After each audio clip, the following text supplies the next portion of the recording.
Hello, everyone, and welcome.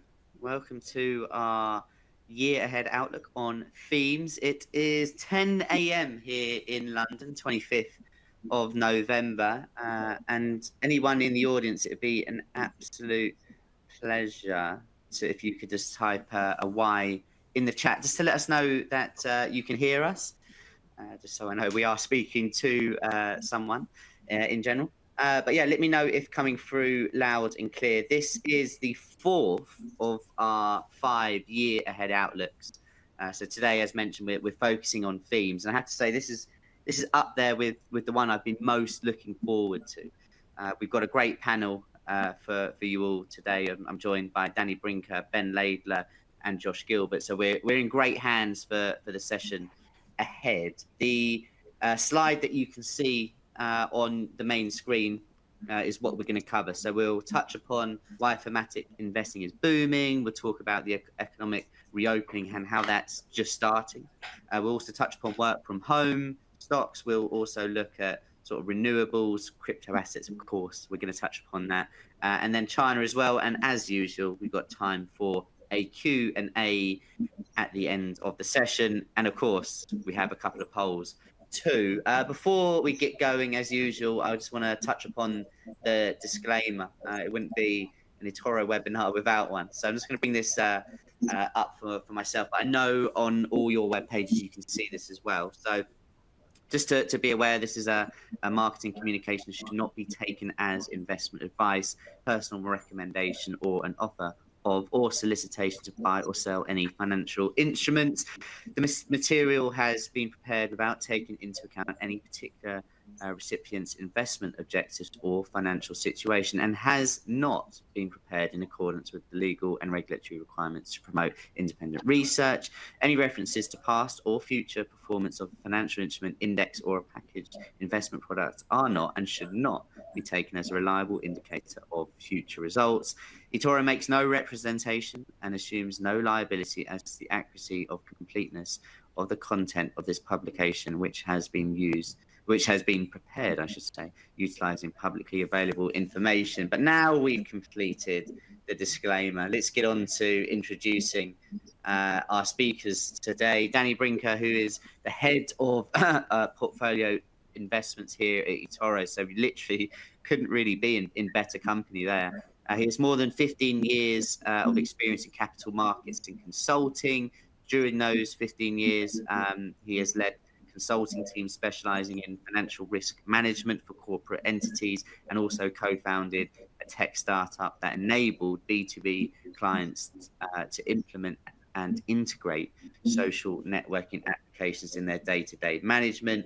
Ben Laidler, who has over 25 years global investment research experience and has held roles as global equity strategist, global head of sector research, and head of America's research at HSBC in New York. And before coming to eToro, he was CEO of an independent research firm, Tower Hudson, in London, and has also held roles at JP Morgan, UBS, and Rothschild.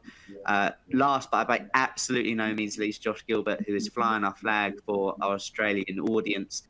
He's a market analyst in our Sydney office with experience in financial markets and investment management, portfolio diversification, global equities, and crypto assets as well. His professional commentary regularly appears and is published in Australia. He's also the co-host of the podcast we do here at eToro, the Digest and Invest podcast. If you haven't listened to it, what are you doing? Make sure you do that. And a little fact for you about Josh: he was once a youth team player for Bolton Wanderers as a goalkeeper. If you're not from the UK, you probably won't know who Bolton Wanderers are, but look them up. But guys, look, it's an absolute pleasure to have this session, and even more so to have you all with us. How are we doing today? Perfect, thank you. Yeah, great, Sam. Thanks for having us on. Yeah, I'm very well as well. Thanks, Sam. Thanks for leading us.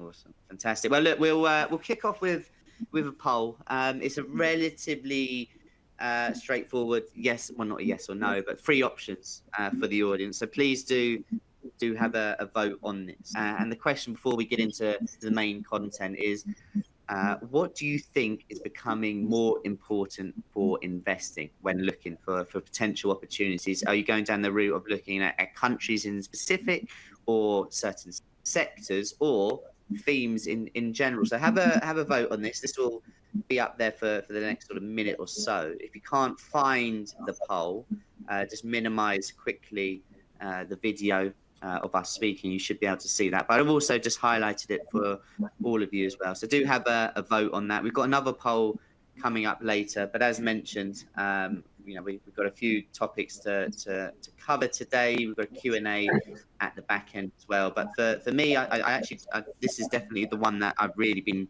looking forward to. It's a sort of area in the market that's really booming at the moment. So I know Danny's going to cover that in a moment, but I'll leave the poll up for another 10 seconds or so. So please do get your votes in. And the results are, drum roll please. Okay, so countries coming in with 11% of the vote, sectors 48.5, and themes 40.4. So pretty much tied really for those two. There are less people focusing more on countries at the moment anyway. But Danny, I know you wanted to sort of talk about the thematic investing boom. So what are your thoughts on that at the moment? So first of all, I think, and the survey question really sort of illustrates it. Maybe before jumping into the boom, some words on what basically is thematic investing, and it's rising pretty rapidly in the last few years. And it's basically an approach. It's an approach to investing that is really trying to capture a significant long-term prediction growth opportunities. Sort of one-off opportunities that are happening every once in a very long periods of time. And it allows investors today through capital markets to access these shifts and changes. We are all very familiar with investing in directly in companies or in sectors. And unlike sectors who are sort of giving you an exposure to a group of companies that are all sort of involved in the same line of business in a way, with thematics, you're able to capture these bigger opportunities with companies that are coming from different sectors. So for example, you are able to combine companies from telecommunication, social networks, and semiconductors all in the same opportunity, while sector investments, so sectorial investments, might miss out on some of these opportunities happening. From my perspective, I would sort of say that there are two main reasons why we're seeing such a boom and boost in thematic investments and adoption. So the first one would be sort of external. We are now in a period of time that there are major shifts in humanity, I would say, even or globally wise. We're seeing rapid growth in population. We're seeing urbanization processes happening.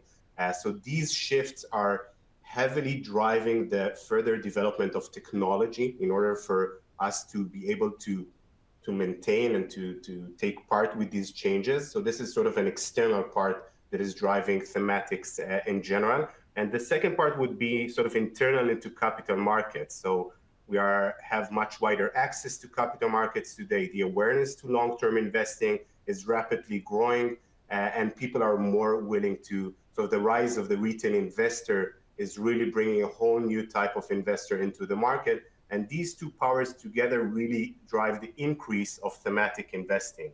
I think also an important factor would be that themes is something that is really easy for us, every individual, to relate with, because there are topics that are really part of our everyday lives, and they reflect our everyday lives. So let's say if I'm taking a tube station in the morning to work, and I just raise my head, I see dozens of people all engaged in their mobile phones, most of them probably playing some games, for example. So I can see firsthand the gaming industry happening in front of me. I can see that it's cross ages. So we have young to mature. It's cross gender. We have men and women all together engaging in these games. I can understand the business model because I just bought for my son some coins in a game. So everything is sort of pictured in front of me, and I understand what am I seeing, where is it going, and with thematic investing, you can capture it. So at eToro, we have the Smart Portfolio offering. It is available to the eToro community. We capture dozens of different themes throughout this offering. It's all sort of wrapped up with the eToro experience and the social elements, so we can share ideas, we can communicate, we can review different topics that relate to the theme. So I think it's very accessible, very understandable, and allows people to invest in what they really understand. Yeah, I absolutely love the smart portfolios. I think they are great. Danny, in 2020 with the pandemic, I guess we really saw things accelerate from a sort of a tech adoption point of view. But just your views on sort of the tech disruption that we're seeing at the moment. What do you think about that in general? I think it's a key element for anyone who is sort of considering his way in the investment landscape. So it's very highly connected to what is available out there and what opportunities we have out there. We have seen growth of technology in a significant boost since sort of April 2020. And I think that even though we are seeing very high valuations in technology, there's still a lot of potential out there as well. Fantastic. Thank you very much. Right. So next poll for our lovely audience before we sort of go into a little bit about the sort of reopening and renewables. So if you have a look where the slides are, you should be able to see the next poll here. Again, you'll have plenty of time to answer it. So don't answer straight away, even though I do have an inkling of what I think will win this poll here. But the question is, what themes do you like most from the list below? So clean technology is one of the options: digital transformation, aging population, robotics and automation, crypto assets, and growth of the middle class. Clean technology, we're sort of looking at that sort of increased focus on mitigating climate change and considering sustainability and cleaner alternatives. So if you're of sort of that view that that's really going to be a theme to focus on next year, that's your vote there. Digital transformation, increased adoption of digital technologies. Of course, we've seen that in sort of that everyday life, online shopping, digital healthcare, video conferencing. Is that a theme that you believe in? If so, that's your vote there. Aging population, more people are living longer, right? And which will have an impact on healthcare, financial services, fitness and wellness. Robotics and automation. So if that's your answer, you're thinking sort of artificial intelligence, logistics, healthcare and manufacturing. Crypto assets, which I imagine a lot of you have been drawn towards there. And digital payments, you're thinking digital money, blockchain, smart contracts, and then also growth of the middle class, our final option there. Growing number of people in the developing world who have spending power. Okay, so I'll leave that up for another sort of 10 seconds or so. Let's have a quick look. Results are in, and the winning theme is close. Oh, tied. Clean technology and crypto assets coming in as the winners there. To be honest, I have to say I honestly thought crypto would win it by a fair bit, but here we are. Ben, what are your thoughts on that? I know you want to touch upon the reopening, but does that poll results surprise you a bit or not really? Yeah, I guess firstly, I'm as surprised as you that crypto didn't do better, and I'm also very happy, given I think I'm going to be talking about clean tech later on. So Yeah. Hopefully, might have a receptive audience, and they won't be throwing things at me online. Fantastic, awesome. Well, yeah. So moving on to sort of the reopening. I know we've talked about this in previous webinars, but to sort of touch upon it again, you sort of believe that's just starting. Yeah, I think so. I mean, it's clearly a shorter-term theme, right? Rather than a lot of the sort of longer-term themes that you sort of outlined there. But I still think it's highly relevant. I think this sort of reopening of economies, this recovery of the global economy, has a very long way to go, and there are some very clear stock winners, I think, associated with that. So, the two big drivers here, which, I think we often sort of underappreciate, is one, this global economic recovery. Clearly, we've had sort of gangbuster year this year, huge bounce back from the recession we had last year, but it's really going to continue next year.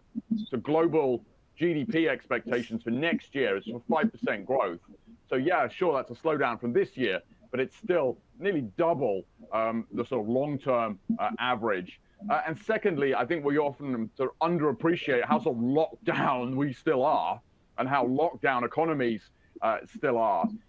There's something called the Oxford Stringency Index out there, which basically tries to put a number on sort of how locked down economies still are globally. And that number's still over 50. And obviously, pre-pandemic, it was by definition at 0. And the peak was sort of nearly 80. So, just to make the point that, there's still a lot of distortions, out there in these economies. And I think as we look forward to sort of next year and beyond, the direction of travel is pretty clear. More of us getting vaccinated. There's more booster shots. We're now vaccinating children. We're getting more and more used to just living with the virus. And so I think as we sort of this process continues, these sectors that have been really hurt by the lockdown, so travel, tourism, entertainment, I think that's a real opportunity, and they haven't performed that well this year. I mean, they clearly done a lot better than they did last year, but they maybe haven't done as well as expected. We've obviously had the third wave of the virus. Now we're into the sort of fourth wave of the virus. Their earnings are very, very depressed. If I look at a group of these stocks, their earnings are still, their profits are still down 60% from where they were, before the pandemic. Valuations are still, very, very cheap. And the way to think about this is that just makes them very, very sensitive, to things getting better or maybe sort of slightly less worse. And they're also not really sensitive to bad news, right? We already know that business is tough for them. The valuation's already pretty depressed. So if I happen to be wrong, which, does happen, very rarely, but once in a while, then, I think you have some sort of protection there as well. So, how do you allocate this? I mean, if we think about it in sort of smart portfolio terms, we have a sort of travel kit portfolio sort of up on the platform, 47 stocks, pretty diversified, but, names like, Live Nation on the live entertainment side, Boyd Gaming, gaming, Hilton Hotels, American Airlines.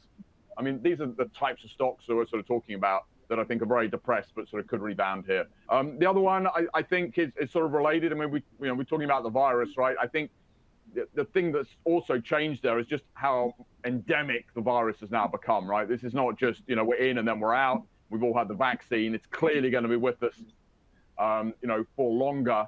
And, so vaccine stocks, we have the Vaccine Med, smart portfolio up on the platform. There's a lot of research and development going in there. We're now vaccinating children. We're now talking about booster shots. We've still only vaccinated half the world with one shot. So this is clearly, I think, just going to drag on for sort of longer and longer, even as economies reopen. So, there's 20 stocks in that portfolio. I mean, Moderna, Pfizer, BioNTech, I mean, a lot of the sort of usual suspects. But I think what's changed in the last year is just this realization that the virus is going to be with us for a longer period of time. We're going to be taking vaccines. There's going to be more R&D there for, longer than expected. And then the sort of final thing I would just say is this sort of hybrid world. Yes, it's going to have sort of winners as we come out of the crisis and restrictions loosen up. But the winners of last year, the sort of work from home stocks, they're still with us. They're still going to be benefiting from this sort of hybrid environment that we're sort of learning to live with. And so, we have the remote work smart portfolio, so cloud, tech, online. With the shopping cart portfolio, I mean, we're all using sort of e-commerce more and more. That's had a real acceleration. These themes are going to be with us. They're going to continue to do well, and they may be appropriate for some people to be looking at here. Yeah, absolutely, absolutely. And anyone logged in on the eToro app or platform, if you go to Discover, you can find all of these smart portfolios, or you just type them into the search bar. But I would encourage people to check them out. Just while the results of the poll are up here, Ben, and I know it's you're obviously quite happy with the result, which leads us on to the next section on renewables. So I guess half your job's already done because people are looking into that. But what are your sort of thoughts on this whole sort of theme at the moment? So yeah, I just talked about a sort of short-term theme. This is sort of by definition, the sort of really long-term theme here. We've just come through sort of COP26. We're seeing just a huge acceleration, I think, in sort of renewables investment. If we're going to have any chance of getting to sort of net zero over the next sort of couple of decades and sort of mitigating climate change, the amount of investment that needs to go into that needs to triple, and it needs to triple today. Not in a decade, not in 2 decades, but the sort of $1 trillion that is spent on sort of renewables investment today needs to be over 3 trillion. And clearly there are an awful lot of investment opportunities sort of associated with that. And there's this is happening, and there are 3 sort of huge drivers there that I think all are sort of working in your favor. As I say, we've just come through COP26. Most governments on the planet are up there making sort of new commitments. How are we going to get to something approaching net zero over the next 20 years? So there's a push on subsidies for EVs. There's a push on taxation for pollution. There's, I think, over $100 trillion. That's a T, capital T, $100 trillion of financing commitments from the private sector to sort of push in that direction. So that's one. The other one, and sort of related to this, is the cost of carbon, the cost of polluting is going up. And that's a sort of big headwind if you happen to be a polluter, but that's a huge incentive if you're in this renewable space. It's making you more competitive. And let me just give you one example. So Europe has has a carbon tax. That carbon tax is now over €70 per ton of CO2 emitted. That was 27 euros a year ago. So, dramatic increase in pricing, big head problem for polluters, but a huge boost to renewables. And, one of the things that came out of COP26, we're just going to see more of these carbon taxes being rolled out across the world, and the price of that carbon is just going to keep going up. And then the third big driver, and probably the most important, is, consumers are sort of voting with their wallets. They're favoring these renewable technologies, these renewable providers. And as I say, investors are as well. They're pressuring these companies to change, to make the investment. So you really have just 3 huge multi-decade drivers all sort of coming together here. And clearly the beneficiaries are, we're talking solar, we're talking wind, we're talking battery, providers, technologies. So, thinking about it in smart portfolio terms with the renewable energy portfolio, up on the platform, that's 30 stocks, around the world, in these segments. So, we're talking NextEra, we're talking Solar Edge, we're talking, First Solar, Enphase, names like this. So that's sort of the big picture. Just to drill it down sort of very quickly, there are obviously some sort of segments within that. I guess electric vehicles, EVs is, the sort of classic one. Tesla's worth $1 trillion.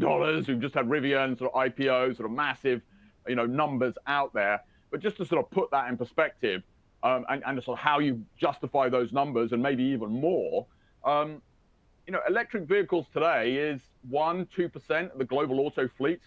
Last year, the most conservative number I can see for the end of this decade is that is 12 to 13 times the size. So really just absolutely dramatic volume growth. So that's one. And two, what Tesla's done is it's shown us how profitable that market can be. Tesla makes, profit-wise, 3 to 4 times more money on every car it sells than a traditional automaker. And you sort of multiply those 2 things together, these potentially very high profits and this very strong growth. And I think that's what's got everyone so excited about the sort of EV market. And again, the fact that you have these 3 sort of big drivers really pushing that market. So, there's a sort of inevitability to the growth. We can argue about how much, but, the direction of travel, I think, is sort of very, very clear. And, you have governments pushing regulation, you have more charging infrastructure, you've got, the automakers coming out with just more, more choices with longer ranges. And, again, smart portfolio terms with the driverless sort of EV and autonomous technology portfolio sort of on the platform. Again, it's sort of global. It's got the automakers. It's got the sort of Teslas of the world. But I think importantly, it's also got a lot of the suppliers. You know, it's got sort of NVIDIA, analog devices. And I think this is important. I mean, just to give you one example. So China, biggest car market in the world, there are over 500 electric vehicle producers in China today. So, you know, good luck if you want to go and pick, you know, those winners, right? There are clearly going to be a lot of losers in that sort of 500. But what we know is that all of them are going to need chips. All of them are going to need batteries. You know, all of them are going to need sort of, you know, access to lithium. So, you know, by all means, go and pick some of those winners.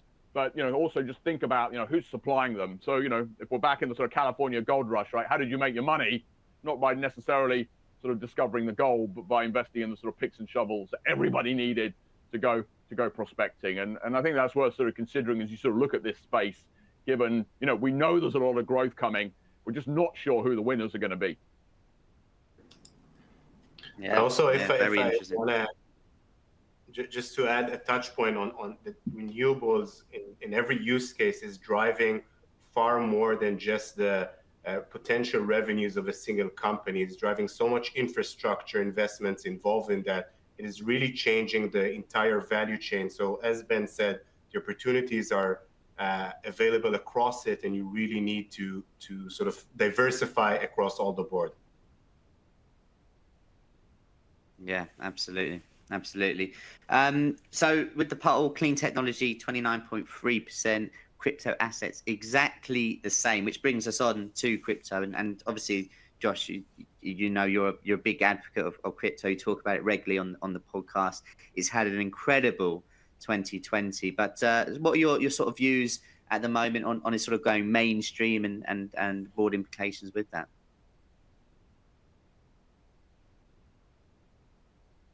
Mute. You're on mute, I think, Josh. There we go. That could be the phrase of 2020 and 2022, couldn't it? There we go. But yeah, no, look, I think ultimately, you know, the adoption that we've seen in 2021 has been huge, right? And I don't really think that we've seen anything yet. I think this is just the start. I think we've still got a lot of adoption yet to come. We're going to see use cases ultimately continue to grow. We're continuing to see bigger enterprises using blockchain technology, recognizing the benefits that crypto assets offer. Just to give an example, this week, the RBA, so Australia's central bank, they came out with their discussion and their minutes of their meeting, you know, earlier this week, and in there they sort of said that DeFi has a huge role to play in the future of finance, and actually they labeled that thread as the future of payments. Okay, so that's a pretty big nod of approval from, you know, one of the, you know, main banks, you know, globally. We've also had it here, particularly in Australia. Australia's largest bank announced a few weeks ago that they would begin to actually allow investors to buy and sell crypto assets through their traditional banking application. So not even a separate, you know, app. It's actually through your banking application. So that's huge. You know, that's sort of really the first name that we've seen within the sort of the banking sector globally. Traditional banking, you know, we've got your Squares, you have your Sophies, you have these big names, you know, PayPal, etc., that are already offering it. But for a traditional bank, and it's, you know, a Commonwealth Bank here, as I say, the biggest bank here in Australia, to start offering that, you know, that just shows how quickly we're seeing this adoption beginning to grow. And, you know, Australia actually has one of the biggest ownerships of crypto globally. About 18% of all Australians, from a survey that was done by Finder here in Australia, you know, actually said that they'd own Bitcoin and crypto assets. So that's really big. And I think we're also in an environment right now where it's really important more than ever to invest. You know, especially when we consider sort of that inflation print that we saw in the US just recently. And I think investors are choosing to look at crypto assets such as Bitcoin. Of course, you know, we know Bitcoin is obviously in its infancy, but I think it's going to have a much bigger part to play. You know, moving forward, again, we can talk about it as an inflation hedge, but we still don't know, you know, whether that will play out. But actually, ultimately, over the last year, you know, if you would have been investing in that as a hedge against inflation, you would have done sort of pretty well. I think probably the biggest driver of the price this year, and ultimately one of the biggest sort of news options for sort of adoption, has been that sort of Bitcoin futures ETF that sort of launched. And that was really significant for a couple of reasons, because ultimately it's going to allow a lot of sort of traditional investments, into the space. So again, if you're sort of more comfortable with using, say, an ETF, for an example, to invest, rather than obviously going through buying, a crypto asset physically, that's a way that we can then get a lot of, new inflows into the market, right? So ultimately, institutions as an investment vehicle, they have something they're more, familiar with. So we're talking about, obviously super funds here in Australia, pensions in the UK, IRAs in obviously the US. We're talking trillions and trillions of dollars as that market. I think obviously a big part is looking for an approval of a Bitcoin spot ETF. That was obviously a bit of a shame we didn't have that approved a couple of weeks ago, but again, that's huge in the way of adoption. So then, obviously we have, for example, the Bitcoin worldwide portfolio. That provides then exposure to Bitcoin, but not just Bitcoin. It's everything from the hardware that obviously mines the asset. We've obviously have for example, NVIDIA in there, who provide the chips to obviously allow to, the technology to mine the asset. You then have the miners that are actually mining the asset, then all the way through to, the storing or spending, as means of payments, Visa, MasterCard, etc. So it provides, that exposure to companies gaining momentum, and that's why we're sort of talking about sort of the theme aspect, because you're not just investing, like Ben said, into that one asset. You're investing into everything around that and what the future ultimately can be. Then we move on to a completely another conversation. We've then got obviously Web 3.0. We have the metaverse. Will we see, ultimately we're going to need a digital currency within the metaverse if we're all, sort of shopping and sitting and having, maybe these meetings in the future within the metaverse. We're going to need a currency. We've obviously seen Decentraland in the last few weeks perform particularly well on the back of that. And then you have, again, a complete another level. You've got play to earn tokens, fan tokens, influencers, social media. Danny touched on just a moment ago, sort of the gaming aspect, for example. That probably he was buying sort of Roblox points probably for his son, and ultimately that's then again being part of that metaverse and using crypto assets, but about that. And I think one of the biggest sort of naysayers and the critics, they often argue what is the real world use case for some crypto assets, right? But here we see just how easily they enter huge markets. We've not even then begun to talk about sort of NFTs. We're talking about multi-billion-dollar industries, music, sports, art with NFTs. That's just to sort of name a few, and that's then taking that mainstream. We've then obviously as well got smart contracts on blockchain. We've seen the supply chain issues that have affected the world globally, from everything to buying an iPhone to trying to get any sort of product delivered globally. This could facilitate more innovative shipping and logistics. Merchants will be able to sell to customers in more countries, less friction. It's going to be much easier. So then we look at the DeFi portfolio, for example. We've got exposure to arguably the king of DeFi in Ethereum.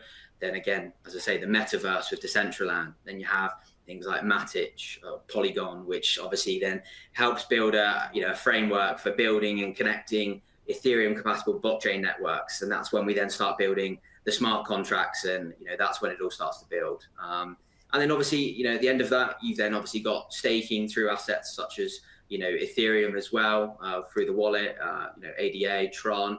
I think income earning potential when interest rates are so low right now, even if they rise, they're still going to be very minimal. So I think there's a lot of benefits that are continuing to sort of really arise for crypto, and again, those use cases and the adoption globally is only sort of really starting, and we're at that sort of that inflection point, I think. Yeah, absolutely. And those smart portfolios, again, that you mentioned there, Bitcoin worldwide and DeFi portfolio. If we're talking themes, obviously we had to touch upon crypto, 100%, but we've also really got to talk about China.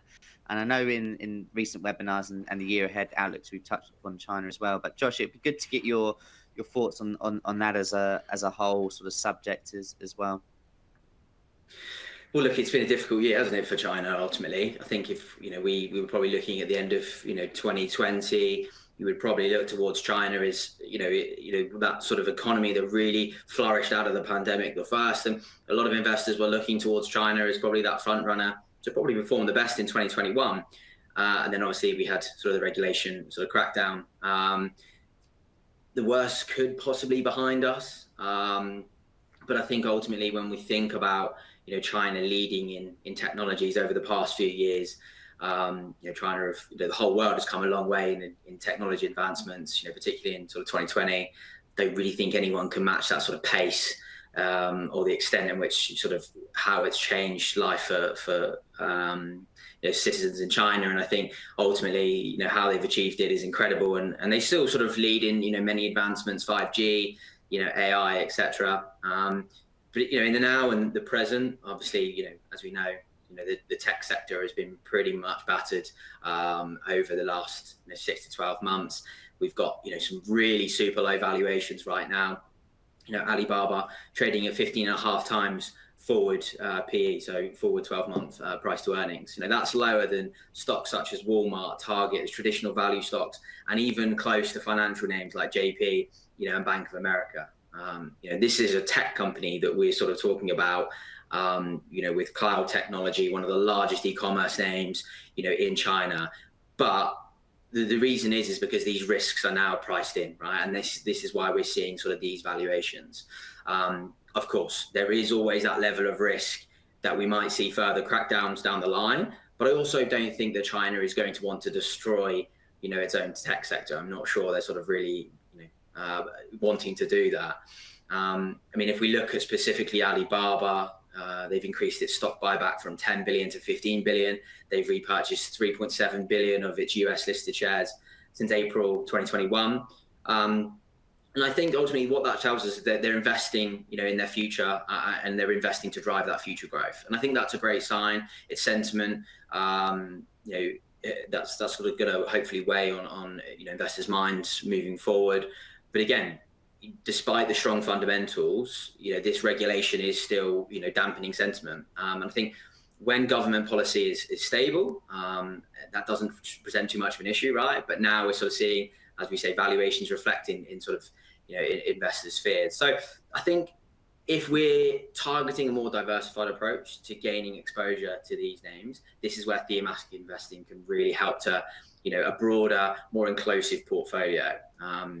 Trying to sort of pick one name that might perform the best out of that tech sector is really difficult. But then again, if you look at China tech, you've got Tencent, Alibaba, JD.com, Xiaomi, these sorts of names that, again, we use pretty much, we might not know we use them, but we're using them. And they're fantastic technology. And again, the idea of investing into a theme makes that much easier to do. And again, we're touching on it, but Ben touched on, obviously, EVs a moment ago. It's the largest EV market in the world. We're talking about sort of global adoption of EVs, maybe 2 to 3%. Well, China's at around about 20% adoption to EVs. So it's the world's largest automotive market, and automotive makers around the world flock to China to sell their cars to Chinese consumers. And we know how important China is for Tesla. But sometimes we forget that a lot of these vehicles are manufactured locally. It's one of the pillars of the Chinese economy. And Ben obviously mentioned the huge names of the 500 EV makers that we have out there. And again, EV adoption is a huge part of that. NIO, Li Auto, XPeng, BYD, just to name a few there. All part of the China car portfolio. And interestingly, BYD has 3 vehicles in the top 15 most sold EVs in China. But we rarely sort of see that name pop up. It tends to be NIO or XPeng, sort of leading that sort of name. So I think this again shows how themes are important, right? Rather than just giving yourself exposure to one stock. As we said, Ben was saying 500 different, automakers. You're going to find that really difficult to pick one winner. So choosing a theme rather than just picking an individual stock. It's tough to pick the winners, but looking at maybe something like a China car might serve you a little bit better. But ultimately, like I say, that the future looks pretty bright for the sort of that EV sector over in China.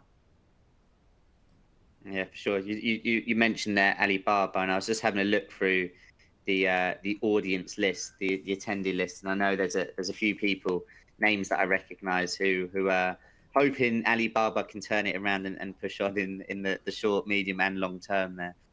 Moving on to sort of the Q&A, and Danny, it'd be good to get, a couple of questions really.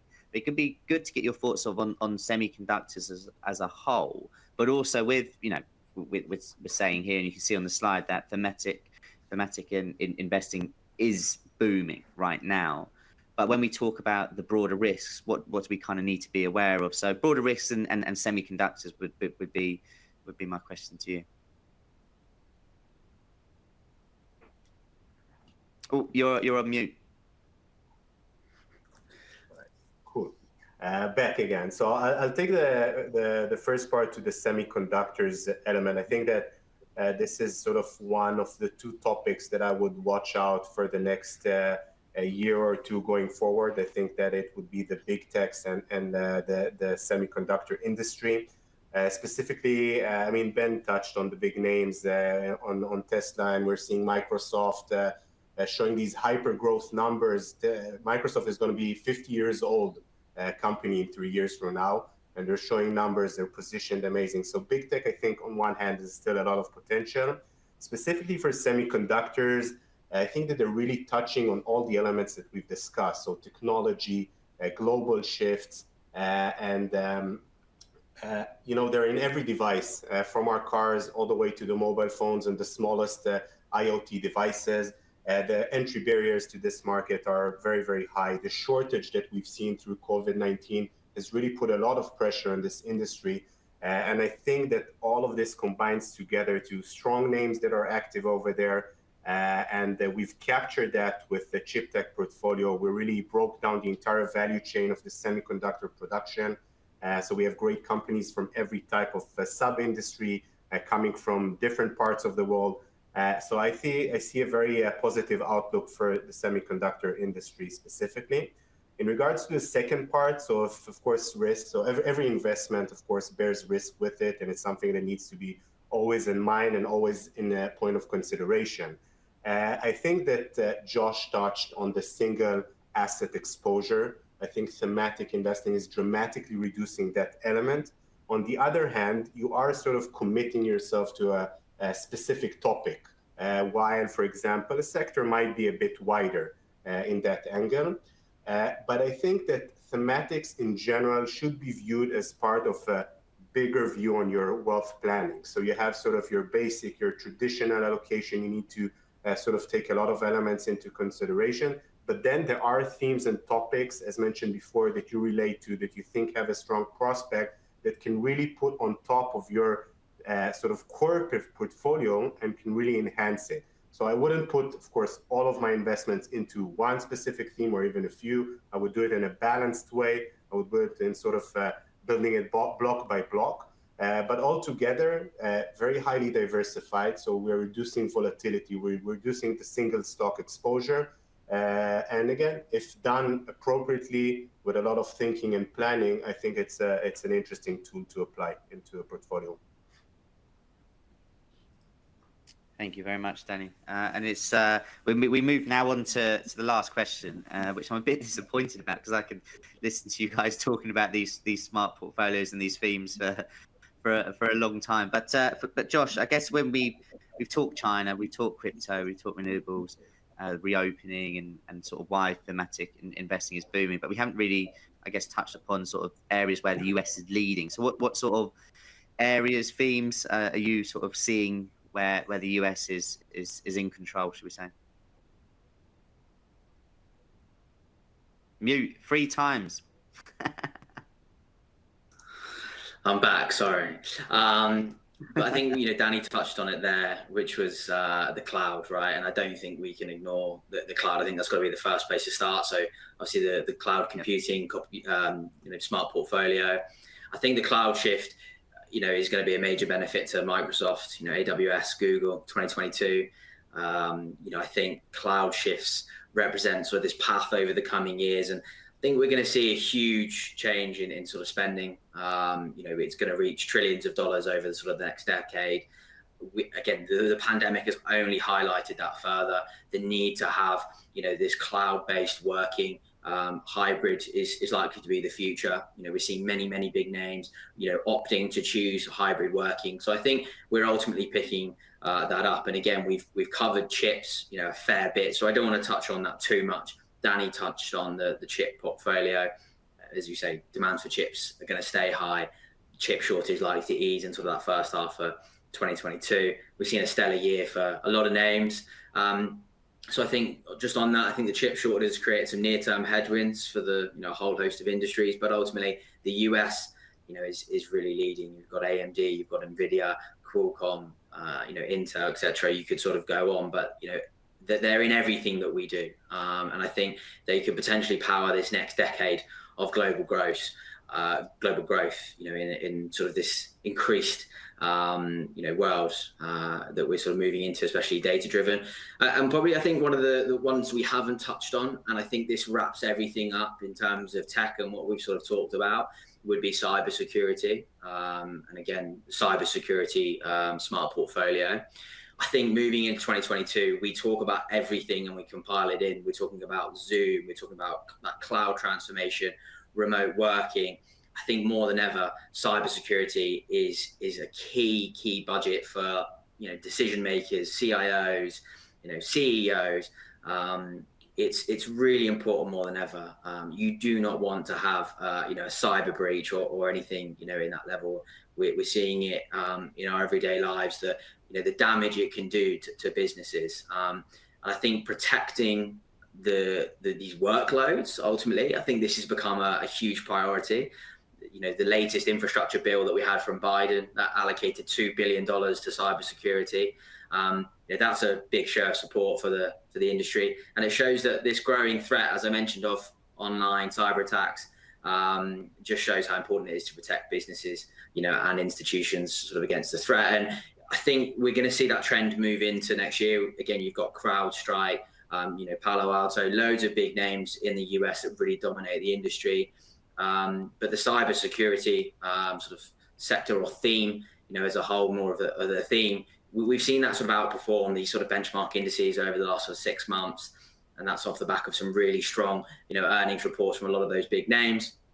And I think that then also showed the strong forecasts that we've got as well. So a lot of those names showed really strong numbers for Q4 and moving forward for the next year. So I think it adds a good lead into 2022.